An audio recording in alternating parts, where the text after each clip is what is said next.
DA-BFAR Bicol na mahagi ng mahigit 200,000 bangus fingerlings sa mga benepisyaryo sa Camarines Norte.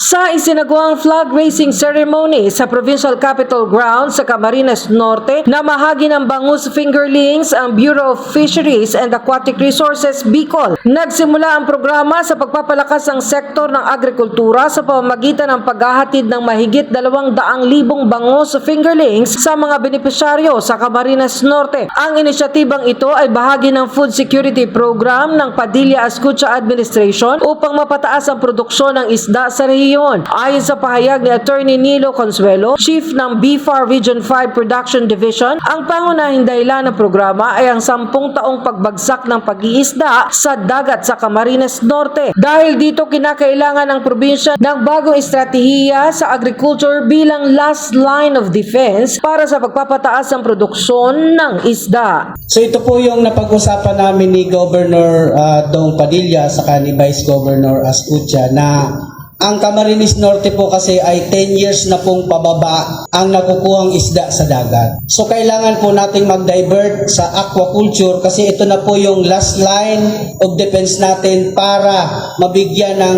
dagdag na production ng isda ang probinsya po ng Camarines Norte. Napakaswerte po ng Camarines Norte kasi very supportive po ang inyong gobernador sa pagdidevelop po ng aquaculture sector sa probinsya po ng Camarines Norte. Ito pong 200,000 na bangus fingerlings po ay initial lang po ito. May susunod pa pong 200,000 na tilapia fingerlings para din po sa province of Camarines Norte. Meron din po tayong fish cages na ilulunsad sa bayan ng Mercedes at meron po tayong sea cages naman po sa seaweeds sa bayan din po ng Mercedes at meron din po tayong pinagtutulungan na provincial hatchery ng Camarines Norte para po mabigyan ng sustainable production ang probinsya po ng Camarines Norte.